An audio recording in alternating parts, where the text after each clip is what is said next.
Minister, just wanted to get your thoughts as we are seeing Australia move towards some more sustainable economy agreements.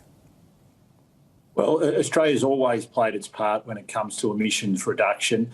We met our Kyoto targets. We're on track to not only meet but beat our Paris targets, and we want to make sure that we're making a firm commitment when it comes to 2050, and that's why we've signed up to net zero. And we're going to do so in a way that also helps the rest of the world meet its targets, because it's very much a technology-focused approach that we're taking, because we understand that if all countries are going to be able to play their part, it's going to be technology that will lead us there.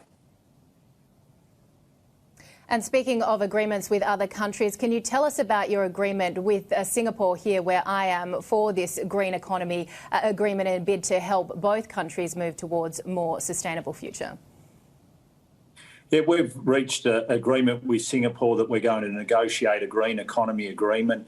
It'll be about making sure that there are no tariffs on environmental goods and services, that we work together on carbon offsets, that we work together when it comes to renewable energy and especially the flow of investment into renewable energy. And this negotiation of this agreement, I think, is groundbreaking. And our hope is that once we do have agreement reached on it, other countries will be able to join in. This is a very positive approach to dealing with emissions, rather than what we're seeing from some other countries, which is putting tariffs in place in the form of carbon border adjustment mechanisms. And those protectionist forces, we think, won't help with emissions reduction. As a matter of fact, it'll harm it. So we want to make sure that we're looking at positive approaches.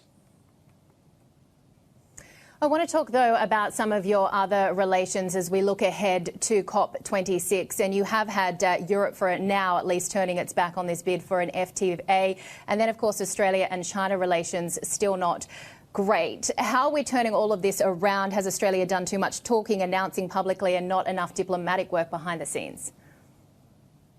No, look, we're obviously doing a lot of work behind the scenes on a number of fronts. And my recent trip, which took me to Indonesia, India, the United Arab Emirates, France, Italy, Belgium and the UK, I can tell you everyone was wanting to and very keen to engage with Australia. Obviously, the key role we play in the Indo-Pacific is very, very important.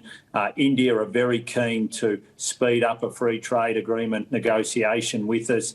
The United Arab Emirates and the GCC, the Gulf Cooperation Council, are very keen to do an FTA with us.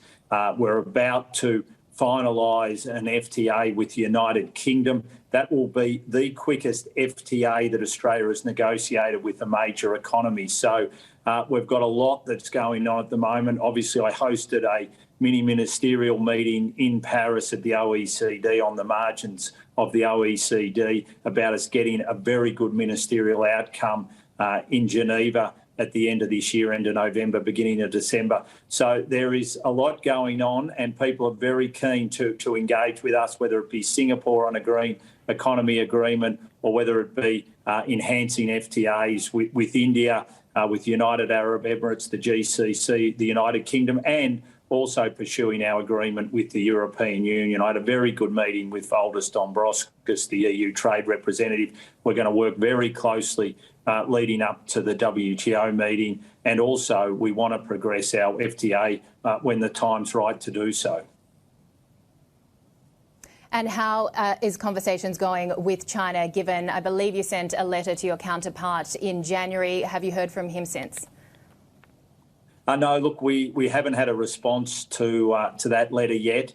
Obviously, when I sent it in January, I set out all the ways that we could cooperatively work together and all the issues of mutual interest where we could work together to enhance both our economies. Australia's obviously been a very reliable trading partner with China, especially as a source of energy. And you just look now, one of the things that's impacting China is a short supply of coal. Australia was a reliable supplier of coal to China. Obviously, that stopped through one of the trade disputes, and we stand ready to continue to provide good, clean coal to China to help it with its energy crisis. So, look, we will remain patient. We want to engage. We understand how important the economic relationship is to lifting millions out of poverty in China and also to helping us maintain our standard of living.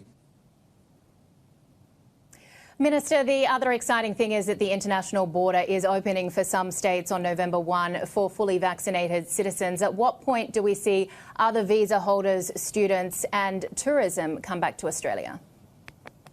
They will follow, and my hope is we'll see that happening before Christmas.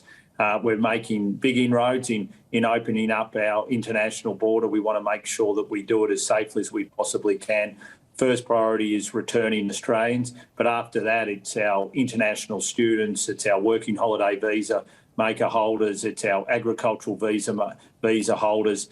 We want to make sure that we open up, we bring that workforce in, and so that we're ready to go, then welcoming international tourists back. And I think international students, working holiday maker visa holders and our agricultural visa holders will be welcomed back before Christmas, all going well. What will international tourism look like, given that citizens must be fully vaccinated to return, but we are hearing reports that there perhaps could be unvaccinated tennis players arriving for the Melbourne Open? Look, I think that's going to evolve. It's evolving internationally. Obviously, a country like Australia, we've been able to deal with the pandemic, I think, up there with as well as any country in the world. So we've got to make sure that we open up safely.